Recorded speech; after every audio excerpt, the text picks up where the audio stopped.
আমরা ছোটবেলা থেকেই প্রায়শই একটি কথা শুনে আসছি যে বন্যেরা বনে সুন্দর আর শিশুরা মাতৃক্রোড়ে, অর্থাৎ কিনা একটি শিশুর কাছে তার মার কোলই হচ্ছে পৃথিবীতে সব থেকে নিরাপদ জায়গা।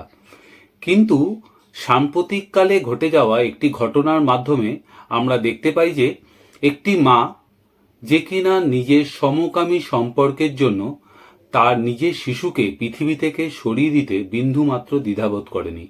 নমস্কার, আমি কমল আর আপনারা দেখছেন ক্রেজি ক্রাইম ইউটিউব চ্যানেল। আজকের গল্প শ্রেয়ান শর্মা মার্ডার কেস।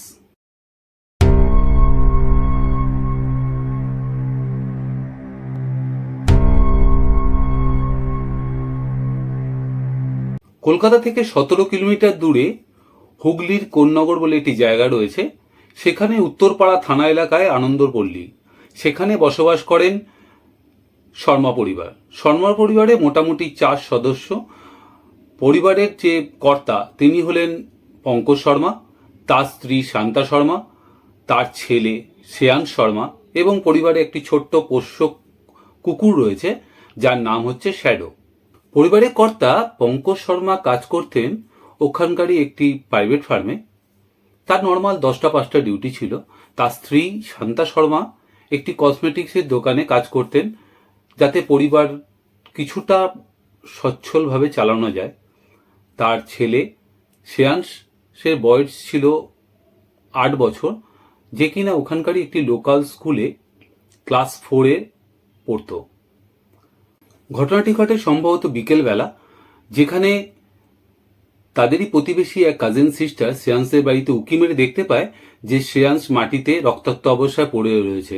সে ভয়ানক ভয় পেয়ে আশেপাশে প্রতিবেশীকে ঘটনাটি জানায়। তারা এসে জড়ো হয়। খবর দেওয়া হয় পঙ্কজ শর্মা এবং তার স্ত্রী শান্তা শর্মাকে।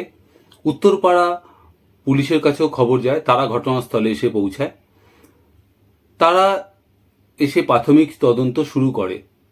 তারা দেখতে পায় যে শ্রেয়াংসের বডি যেখানে পড়েছিল তার পাশেই একটি আধভাঙা ইট রয়েছে, যেটা দিয়ে শ্রেয়াংসের মাথায় একাধিকবার আঘাত করা হয়েছিল এবং একটি ধাতব মূর্তিও তারা উদ্ধার করে, যেটি দিয়ে শ্রেয়াংসের মাথায় আঘাত করা হয়েছিল।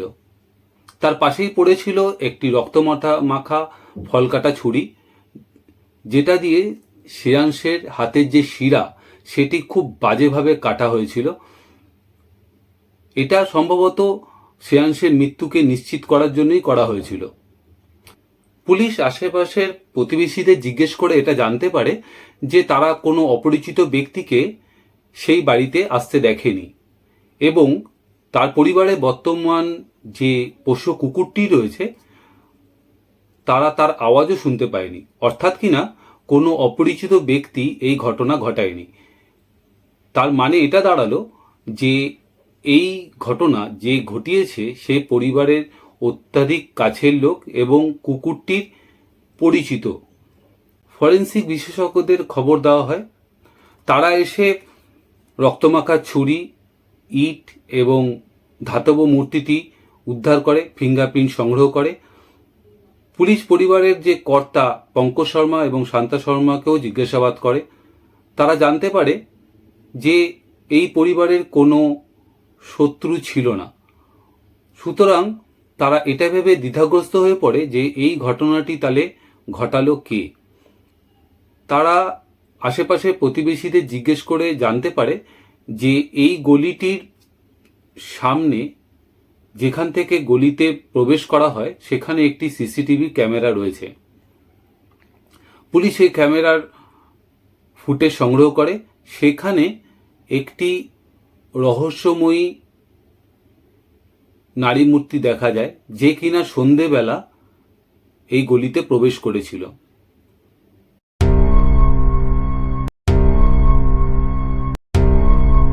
পুলিশ তার ছবি পঙ্কজ শর্মা এবং শান্তা শর্মাকে দেখায়। প্রথমে শান্তা শর্মা তাকে চিনতে অস্বীকার করলেও পঙ্কজ শর্মা তাকে চিনতে পারে। পঙ্কজ শর্মা জানায় এটি শান্তার বন্ধু ইফরাত পারভিন।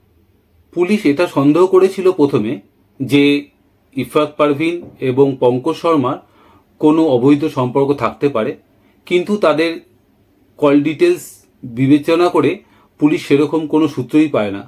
পুলিশের তখনই চক্ষু চড়ক গাছ হয় যেখানে তারা শান্তা শর্মার কল ডিটেলস যাচাই করে। সেখানে দেখা যায় যে একটি নাম্বার থেকে শান্তা শর্মার মোবাইলে ক্রমাগত কথা হতো, এমনকি রাত্রি 1:30-2 অবধি তার মোবাইলে কথা হতো। পুলিশ যখন সেই নাম্বারটি ট্রেস করে তখন জানা যায় সেটি আর কারুর না, তার বাড়িতে আগত যে মহিলা অর্থাৎ শান্তা শর্মার বান্ধবী ইফফাত পারভিনের নাম্বার। ইফফাত পারভিন বসবাস করত ওয়াটগঞ্জ থানা এলাকায় খিদিরপুরে। ইফফাত পারভিন হচ্ছে শান্তা শর্মা পূর্ব পরিচিত ছোটবেলাকার বন্ধু। শান্তা শর্মার বিবাহ হয়েছিল 2012 সালে, ইফফাত পারভিনের বিবাহ হয়েছিল 2018-এ, কিন্তু তার সংসার বেশি দিন টেকেনি। ইফফাত পারভিনকে পুলিশ গ্রেপ্তার করে। তাকে জিজ্ঞাসাবাদ করাতে সে সম্পূর্ণ ভেঙে পড়ে এটা স্বীকার করে যে সেই শ্রেয়াংশকে খুন করেছে। সে আরও জানায় যে এই ঘটনা সে একা ঘটায়নি, তার সঙ্গে সঙ্গত দিয়েছে বাচ্চাটিরই মা শান্তা শর্মা। এই ঘটনায় পুলিশ আরও জানতে পারে ইফফাত পারভিন এবং শান্তা শর্মার যে সম্পর্কটি সেটি অনেক দিনের এবং সেটা একটি বৈধ সম্পর্ক না। সে ব্যাপারে পরিবারে যাতে শান্তি বজায় থাকে এবং আশেপাশে প্রতিবেশীরা যাতে এই ব্যাপারটি না জানতে পারে সেটা নিয়ে শান্তা শর্মাকে আগেও খবরদার করেছিল। শান্তা শর্মা সেই মুহূর্তে মেনে নিল, সে তলে তলে ইফফাত পারভিনের সাথে সম্পর্ক বজায় রেখেছিল। এমনকি তারা মাঝে মাঝেই ট্যুরে যেত। এটা জানা যায় যে দিল্লিতেও তারা গিয়েছিল এবং কিছুদিন তারা বিহারে গিয়েও বসবাস করেছে। এবং পুলিশ আরও জানতে পারে যে কিছুদিন আগে একটি লোকাল মন্দিরে তারা বিবাহ বন্ধনে আবদ্ধ হয়। ঘটনার দিন শান্তা শর্মা বাড়িতে সবার অনুপস্থিতিতে ইফফাত পারভিনকে ডেকে পাঠায় এবং যৌন খেলায় মেতে ওঠে।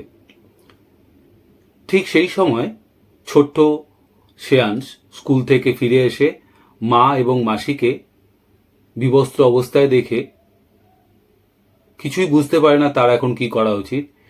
সে তখন ডাইনিং রুমে গিয়ে টিভি চালিয়ে কার্টুন দেখতে থাকে, কিন্তু এদিকে শান্তা এবং ইফফাত পারভিনের চিন্তার কারণ হয়ে এটাই দাঁড়ায় যে ছোট্ট শ্রেয়াংশ যদি পঙ্কজ আসলে সব কিছু বলে দেয় তখন তার সংসার ভেঙে যাবে। সেই ভয় থেকেই শান্তা এবং ইফফাত পারভিন দুজনে মিলে ছোট্ট শ্রেয়াংশকে হত্যা করার পরিকল্পনা করে।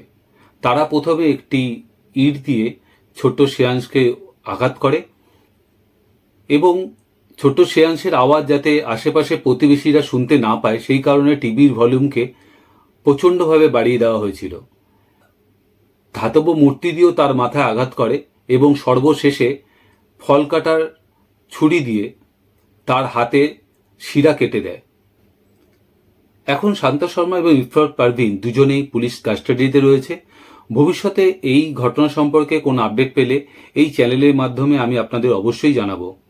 এই ঘটনা সম্পর্কে আপনাদের কি মতামত কমেন্ট বক্সে অবশ্যই আমাকে লিখে জানাতে পারেন। কোনো রকম সাজেশন থাকলে অবশ্যই আমাকে জানাবেন। গল্পটিতে লাইক করতে ভুলবেন না। ভবিষ্যতে এরকম গল্প আরও পেতে চ্যানেলটি সাবস্ক্রাইব করে রাখতে পারেন। ভালো থাকবেন, সুস্থ থাকবেন, সুরক্ষিত থাকবেন।